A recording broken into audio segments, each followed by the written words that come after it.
What's up, Coach Joe here. It is Mobility Monday. What I want to talk about today is something that we haven't touched on much in a lot of these videos. And lately we've been talking about low back pain and some different mobility exercises to use lacrosse balls and foam rollers and squeezing things between our legs, resetting our pelvis, all that good stuff to help with low back pain. But one thing that tends to cause people issues that can lead to back pain, among other things, when they're lifting weights, are these repetitive patterns and habits that we have outside of the gym. So we get a lot of people that sit all day and we get rounded here. So a lot of things we try to work with on people is opening that up. But another thing a lot of people live in is spinal extension, or almost hyperextension. So their pelvis right here kind of gets in this position and their butt sort of sticks out. And that makes, and then their chest comes out here and they tend to overarch their lower spine. So when we live in this position for a long period of time, these back muscles can get really, really tight, and then they're going to want to stay that way throughout the day, or they're going to get extremely fatigued from staying that way throughout the day, and that's going to lead to some lower level, sometimes some higher level, or more excruciating type back pain. And then we come in and try to get you lifting, and if we haven't gotten you out of that position, sometimes that can lead to your back hurting a little bit more. And then people might associate certain movements with back pain, and they're afraid to try those movements. But most times, psychological stress and repetitive patterns outside of the gym are what lead to pain inside the gym, most times. One way that we can work on correcting this position and helping you learn to live in a better position, and definitely to get your mind and your body primed for exercise and for that all important strength training, is to understand how to breathe and how to get your body and your midsection in a good position to breathe. And when we're in a good position to breathe, we should be properly braced as well, and that's going to support and protect your spine, like almost creating a canister around your spine. So if you think of a canister, we've got our bottom, we've got our top, and it's cylindrical in shape.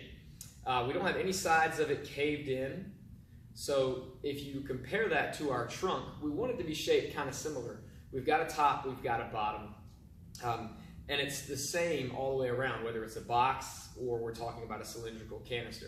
But we're not drawing the belly button in at all, because that's going to cave in one side. And as you know, any box is going to crush a lot easier. It won't be properly braced and preserving whatever's inside with any kind of added pressure or added load, like in strength training, if we cave in one side. So we don't suck the belly button in. We also definitely, as I mentioned before, we don't want you in this posture right here, because that's going to place undue stress on the spine, and again, it's going to over-tighten some of those back musculature, and it interrupts your breathing patterns.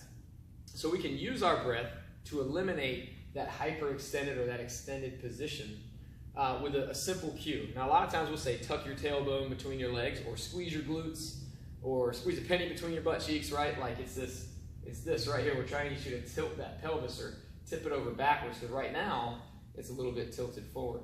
And when a lot of people breathe, when they breathe in, they tend to breathe really chest heavy and not with their diaphragm. So you'll kind of see somebody breathe on. And that sends me into that extended position where we tend to spend a lot of time when we're standing throughout the day. So breathing with the diaphragm is going to mostly happen with movement from the abdomen and not much movement from the chest most times. So just to start with, if we're going to look at breathing with our diaphragm, and you can do this standing, you can do it lying on your back. Some people put their feet up against the wall with their knees bent. That's a pretty relaxing position to be in as well. But you breathe in, and just this expands. So, and then breathe out. So the only movement is from here if we're breathing properly, primarily with our diaphragm. There's other scenarios where this might get more involved, but right now we're focusing on diaphragmatic breathing, which is important because it helps you brace your midsection. And it sort of sets the nervous system to get ready when we're properly braced, especially if you're going to go into some kind of heavy lift.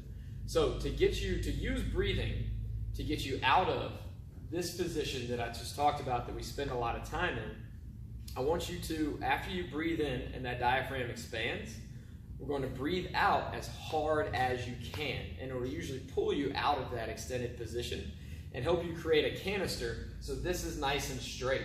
So to give you an example, I'll put my hands here. Hopefully you can see these hands move.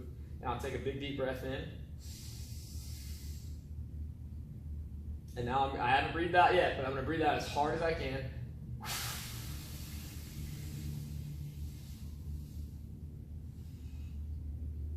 and I continued to breathe out even after I thought I was done breathing out. If you do this right, you'll feel a lot of tension through here because the pressure is dropping significantly inside of your torso, and that's going to suck everything in, pull everything in. I'm sorry, pressure is rising. The pressure is rising in your torso, and that's going to force everything out, right? And that's going to suck everything in. So again, what it looks like, big deep breath in. I'm going to breathe out as hard as I can. And I kept forcing that breath out, and I start to feel tension through here, and it's going to pull me down just a little bit to kind of straighten this out and to straighten this out.